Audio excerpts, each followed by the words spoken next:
Hi, everyone. I'm thrilled to be here today from Mass General Brigham with my esteemed colleagues to talk to you today about the next chapter in cancer care.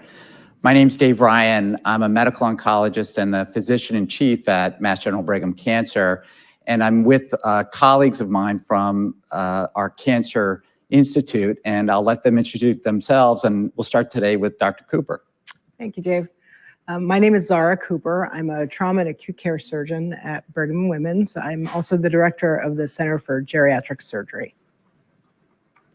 I'm Alex Golby. I'm a neurosurgeon at Brigham and Women's Hospital, also the director of image-guided neurosurgery. I'm Beverly Moy. I'm a medical oncologist at Massachusetts General Hospital Cancer Center, specializing in breast cancer, and I'm also the director of cancer equity at Mass General. So we're here today to talk to you about cancer and the changing paradigm. There's more people than ever being diagnosed with cancer. We're seeing a rising incidence not only in older people. Cancer is generally a disease of aging, and we can talk a little bit about that. But we're also seeing an increase in younger people. That's the bad news. The good news, we're curing more patients than ever. More patients than ever with incurable cancers are living longer than ever. And we're finding that it's taking an entire village of people to take care of people with cancer. And so we at Mass General Brigham brought everybody together who takes care of folks with cancer in the last year. Hundreds of providers, researchers, administrators, nursing, the entire landscape of cancer care at Mass General Brigham. And we asked those providers what is necessary in the future to take care of folks. And the overwhelming response that we came back is that the entire system is necessary, a patchwork of individuals that allows whole person care throughout somebody's journey. And so we want to talk to you today a little bit about that and what it looks like. And so I'm going to start today with Dr. Cooper. And I'm going to ask Dr. Cooper to describe in some cases that she's taken care of, some patients that she's taken care of, how chronic conditions matter and how her interactions have changed with patients over the years, dealing with older folks in particular and folks with chronic conditions. Yeah, thanks for that question. It has been really fascinating to kind of look at demographic shifts. Every day, 10,000 people turn age 65. An increasing number of those folks are either survivors of cancer or people who will have cancer. And cancer affects people at kind of any moment in their life. And we're there to capture all of their needs. So, for example, in surgery, we've recognized fairly recently, the importance of frailty and geriatric syndromes in surgical outcomes, and more specifically in how they affect adverse surgical outcomes. And we have been able to put systems in place in partnership with our Division of Aging, our nursing staff, our ancillary services like PT, OT, nutrition, put those things in place to really help understand how frailty, chronic heart failure, advanced cancer, non-advanced cancer all interplay to affect cognition, function, and really also kind of take a toll on the entire family. And so we've set up surgical processes like frailty screening before surgery, geriatric evaluation before surgery, shared decision-making before surgery, and then putting order sets and consultations in place after surgery to make sure that we address the unique needs of each individual patient, taking all of those different aspects in mind. And I think that's so important because you may have a tumor in your colon, but in fact it's everything else that's going to affect how you get through this and how we can help you get through this. So that holistic approach is something that we really take to heart and that we think separates the kind of surgical care that we've been able to deliver. So we're really excited about that. So, Dr. Cooper, like your point in talking about the care of older patients with cancer, we're seeing increasingly younger patients being diagnosed with cancer. And certainly there are considerations with other disciplines that have become very important. I take care of breast cancer patients. It's become more commonplace to see, women in their 20s or 30s being diagnosed. And that brings about all these chronic issues, like you say, with the older patients. For example, fertility issues. Are they going to be able to have the children that they plan to have? So being able to work closely with reproductive endocrinology and gynecology, or after treatment, the survivorship issues that can persist for decades, such as premature bone loss, hot flashes, Right. neurologic syndromes. So being able to be in a place where you can work closely with those colleagues that specialize in those things is so important as we are treating cancer in the modern era. Right. Dr. Golby, I wonder if in your experience listening to our two great colleagues here, when you get called to the emergency room to see an older patient or a younger patient, you're a neurosurgeon. I'm sure you're coming in very focused on what that MRI of the brain shows for a patient in the emergency room, but how does the entire landscape of providers at Mass General Brigham influence your decision-making? Yes, so one of the things that is very appealing about neurosurgery is that we do take care of patients throughout the lifespan. So we have young patients, middle-aged patients, older patients, and they are all unique. Every patient is unique, and when you're operating on the brain, that's even more the case. So we take into account, for example, people's livelihoods and hobbies when we think about what the risks of brain surgery are. In terms of working with other specialists, that is part and parcel of what we do for every single patient. So most obviously, surgery is a team sport, and we work with anesthesiologists and nursing, but also our patients often have comorbidities, and so we work, for example, a lot with cardiology. We also work closely with neurology, neuropsychology, and psychiatry to treat the whole, all aspects of the brain and brain and mind.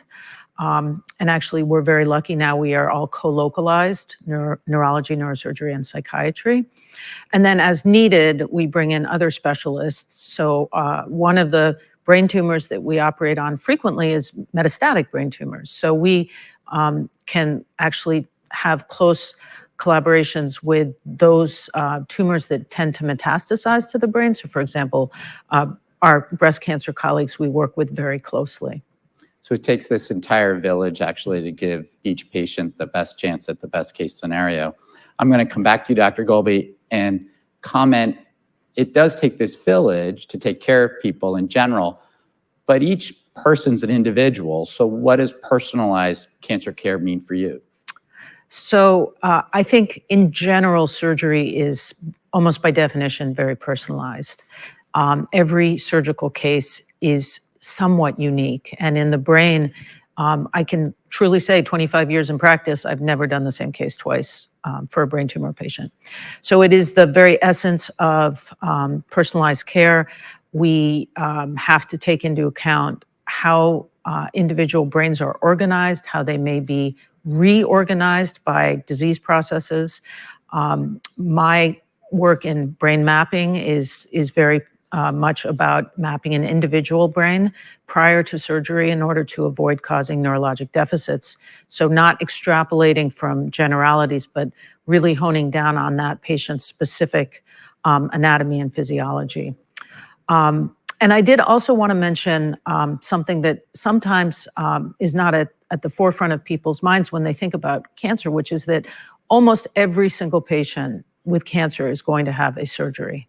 The exception is the hematologic cancers, but they're going to have surgery either for cure, and actually surgeons cure millions of patients with cancer, for diagnosis, which is increasingly important, especially in the era of molecular diagnostics and targeted therapeutics. We need detailed genetic testing of the tumor, and then in some cases for palliation, so to help patients feel better.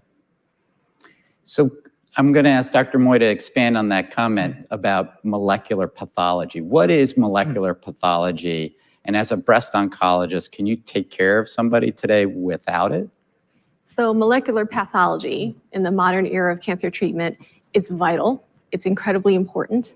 We absolutely need to know the molecular makeup of a person's tumor, and also oftentimes the genetic makeup of the patient, what they might have inherited from one of their parents. And many times, the very best therapy that we can give somebody in cancer in the modern era are targeted therapies looking for those molecular abnormalities that drive that man or woman's cancer. So that is an incredibly important part of treatment. We increasingly rely on our surgeons, our interventional radiologists to get us the tissue that we need, and to be able to have relationships with technology companies so that we can be able to figure out what is the best treatment for this patient.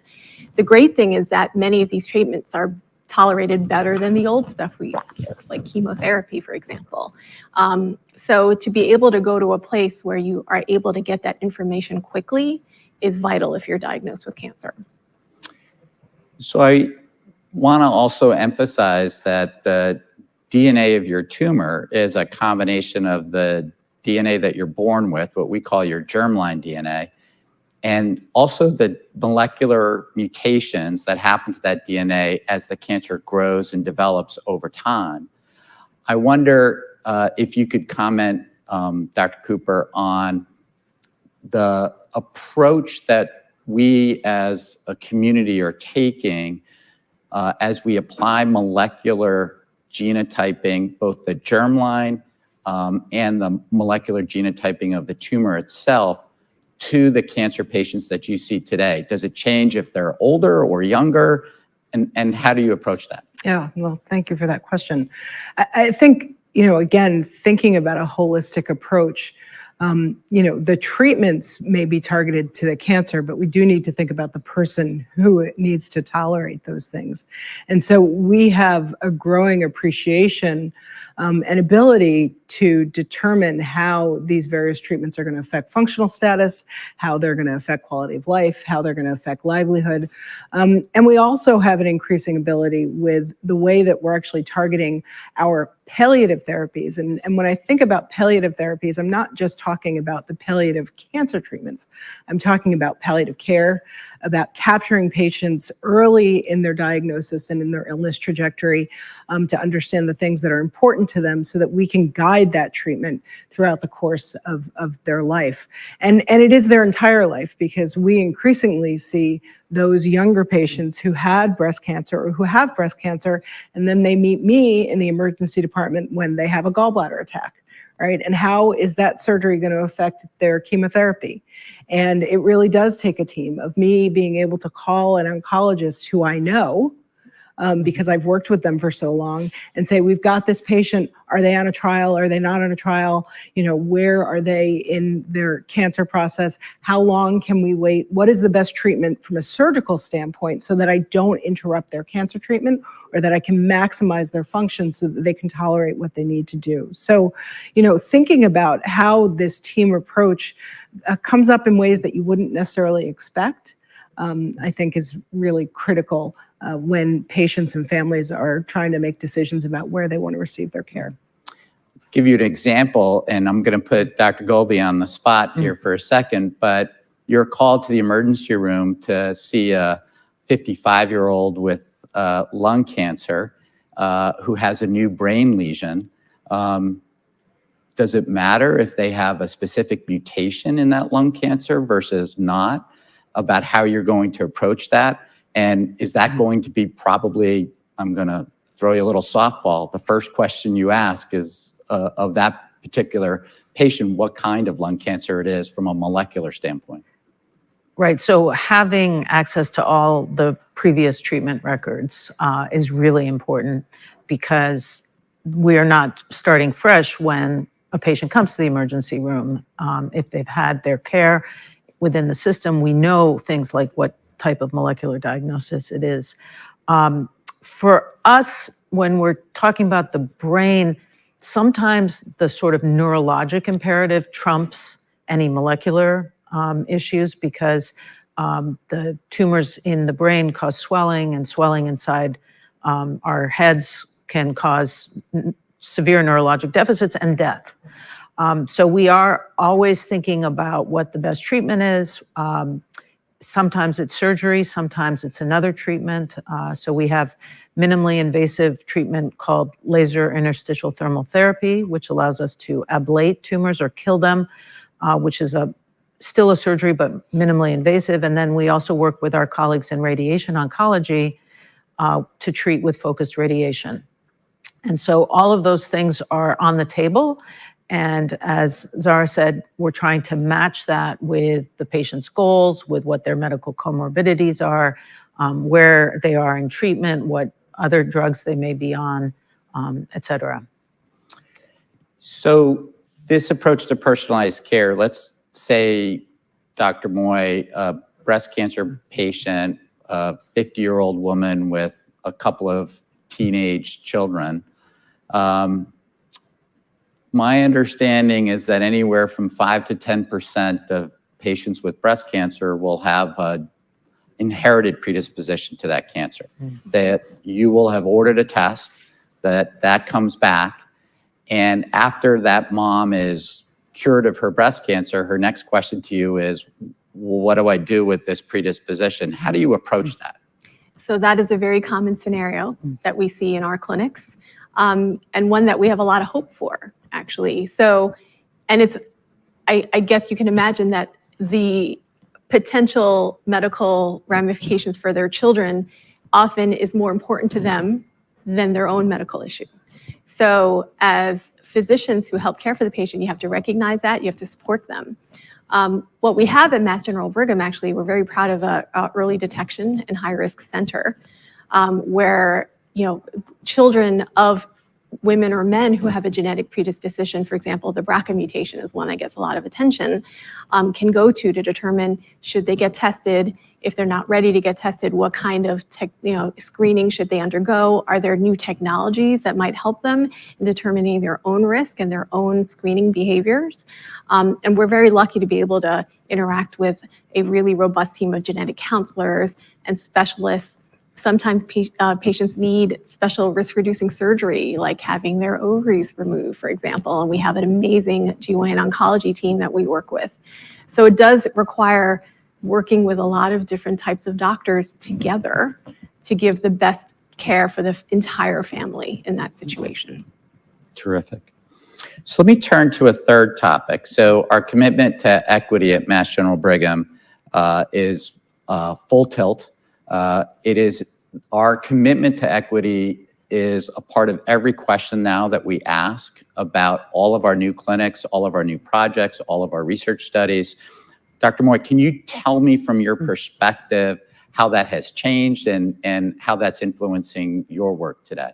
So, Dr. Ryan, as you know, something that you always tell us about the best way to care for a patient with cancer is that you have to give the best standard therapy, the best palliative and supportive therapy, and the best novel therapy.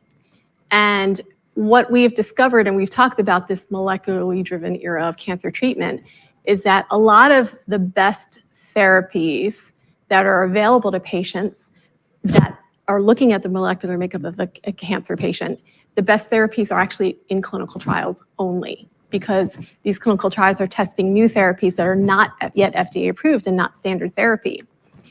Whenever you get to a situation where there is technology or testing that is involved, you start to widen the disparity gap between underserved patient populations and patients who are more privileged, because they may not have access to those technologies or those clinical trial treatments that could be the best.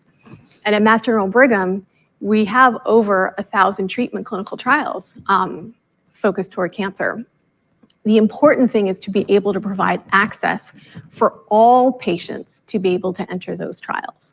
So we have a very structured, intentional approach at Mass General Brigham, where we go to where patients are, such as the community health centers, or if they're being treated at a safety net hospital like Boston Medical Center or Cambridge Health Alliance or elsewhere, to make sure that we partner with their oncologists or primary care doctors to know these are options, and we want to be able to help provide this type of care to your patients. And that has been incredibly successful. We've been able to really be able to give the best kind of treatments to all of our patients. We've also started programs to make it easier for patients to enroll in clinical trials. There are a lot of extra visits that are involved when you're on a clinical trial. Sometimes they have to come in once a week, all day long. So we have programs to help them with travel, with lodging. We work with clinical trial sponsors to be able to help our patients be able to do this. So incredibly important issue that we are very involved in terms of equity. Dr. Cooper, I'm wondering from your perspective as a surgeon, how has that changed over the years and how has it impacted your career? Yeah, thank you. As I was listening to what you were saying, Bev, I was just thinking, even as somebody who, as a consumer of cancer care, and I think many of us have had family members where we've made those decisions. You really want to be in a place where this isn't the first rodeo, right? Where somebody has thought of this, right? We've seen this before. We've done this before.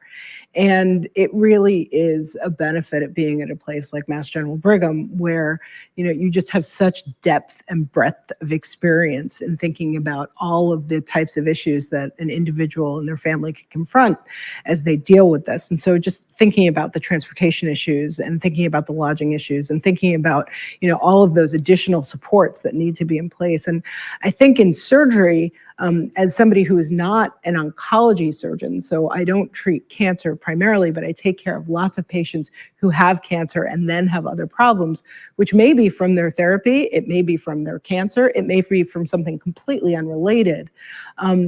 Being able to understand and being in a system that can capture that. And I want to also think about those additional supports. It's not just the physicians. It's the nurses, it's the care coordination, it's the social workers who have been following these patients, these individuals for a long period of time, where I may just be meeting them for one moment in their life.